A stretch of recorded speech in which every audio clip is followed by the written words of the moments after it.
Guys, কেমন আছো সবাই ঠান্ডায়? তো আশা করি সবাই ভালো আছো, আমরাও ভালো আছি, মোটামুটি চলে আসছে। তো আজকে একটা রেসিপি করছে মা। কারণ শীতকালে ফুলকপি এটাই বেশি খাওয়া সিজন হয়, ভালোও লাগে খেতে, অন্য সিজন এতটা ভালো লাগে না। তো বলো কী কী দিলে? আমি তেল দিয়ে ফুলকপি, মটরশুঁটি, আলু, গাজর সব ভেজে নিচ্ছি। আচ্ছা, আপাতত এটা দিয়ে ভেজে নিয়ে তুলে নেবো।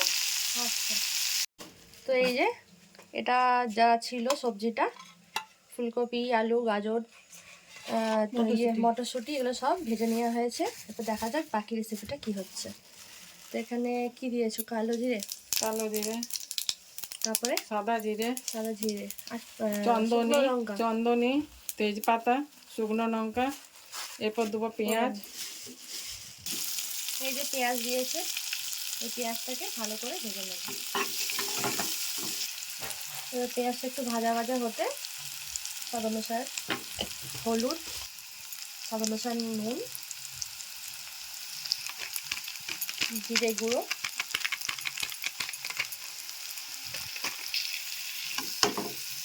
আর সাথে এটা কী কী আছে একটু বলে দাও। আদা রসুন পেঁয়াজের পেস্ট। এটা আদা রসুন পেঁয়াজের পেস্ট বানিয়েছিল, এই পেস্টটাকে এবার এগুলোকে ভালো করে কষিয়ে নিতে হবে। এগুলোকে ভালো করে কষিয়ে নেব।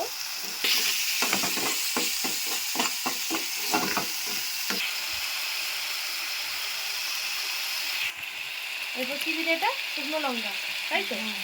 ঝাল যে শুকনো লঙ্কাটা হয় সেটা দিয়েছে।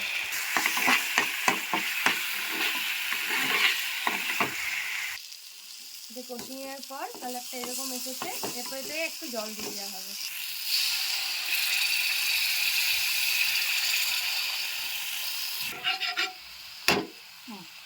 ও এরপর এই যে জলটা ফুটে উঠলো, তার সাথে যা ভেজে রেখেছিলো এগুলো দিয়ে দেওয়া হলো। এটা কিন্তু খুব একটা গ্রেভিও হবে না, আবার খুব একটা ঝোলঝোলও হবে না, মাঝারি। যেহেতু এটা রুটি ভাত সবার সাথেই খাওয়া চলবে, বাট আমরা এটা রুটি দিয়ে খাবো, তাই তো মা? তো চলো আবার কোনো নেক্সট ব্লগে দেখা হবে। এটা হয়ে যাক কতক্ষণ, তারপর আবার আসছি। টাটা। তো এই যে তরকারিটা অনেকটাই হয়ে এসেছে। এরপর কি দিচ্ছ মা? এরপর ধনে পাতা দিলাম। আর এই যে ইতিমধ্যে আমাদের এটা সেদ্ধ হয়ে গেছে। এই যে এটা নামিয়ে ফেলি। এই যে ধনে পাতাটা দিলেই রেডি, তাই তো? হ্যাঁ, ধনে পাতা একটু হাতটা তো এরকম দেখতে হয়েছে। বন্ধুরা এটা বানাবেন, এটা দারুণ খেতে, দারুণ খেতে। একবার খেলে বুঝতে পারবেন যে এটা কি সুন্দর বানানো হয়েছে।